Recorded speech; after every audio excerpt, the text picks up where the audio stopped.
describe the scrimmage today? It was just an open practice. We just did a normal practice. In terms of availability, same as yesterday? Yeah, no updates on anyone. Marcus is under the weather. He stayed home today with just flu-like symptoms. But we just kept him away from the group. What about Adu? You didn't mention yesterday. He's still limited? Yeah, he's in that modified group where he's doing some stuff, breakdowns, no live play.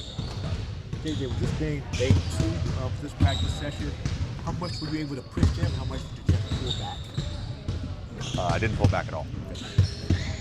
How did they respond to that? Like professionals, you know, especially given when we had NBA entertainment in here today, guys were mic'd up, we had season ticket holders in here. I thought the attention to detail and the professionalism for this environment was 10 out of 10. If nobody was in the gym, it would have been a 12 out of 10. So it was a great day.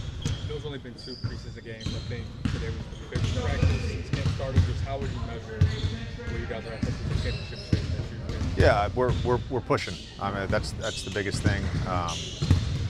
You know, as we plan practice tomorrow, we'll find a good balance. They'll have Friday off, so I think the last 2 days coming off a very rushed week have been really good. We've done a lot of teaching, a lot of breakdowns, did some new installs today, both on offense and defense, so feel really good about the last 2 days.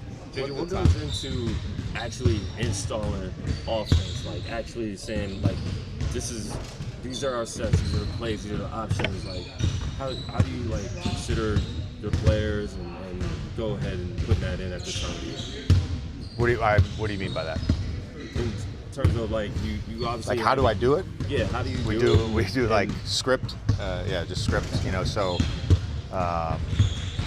we installed our horns double today. So we had a group doing all of our options and offensive breakdown at a horns double. We did a group guarding horns double and installing our defense against horns double.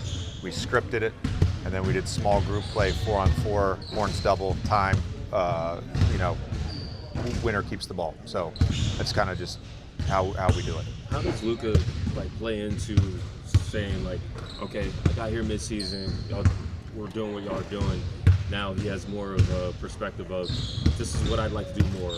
You know, the thing that y'all did, like I want to do more of this, less of this. Yeah, I think just having the familiarity with him, from playing with him, from obviously watching him and covering him, and then also St. Jean, being with him in Dallas, we have a good sense of what he likes, what he doesn't like. We have a good sense of how to structure a practice so we can keep him engaged for 2 hours. I think that helps us. What do you think the driving experience did for the team yesterday? We've gotten nothing but positive feedback. And I think, like our habits and our communication and our shape, you don't become a team overnight.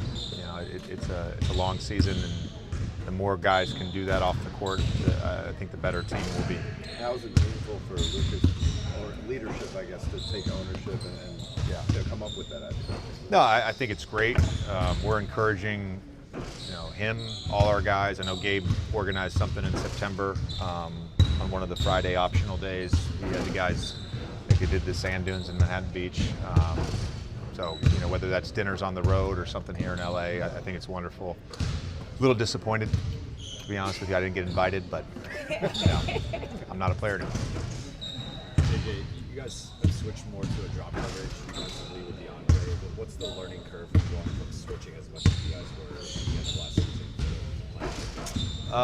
Well, I think we started the season in that. So for the guys that were here, it's a lot of the same principles in terms of low man, X out, our rotations out of that. Doesn't mean we were perfect last year when we had AD, but I think most guys have played drop in their career, so they're pretty comfortable with it. I think it really just comes down to teaching and coaching the minor details and then drilling that and making all the right coverages and schemes habits.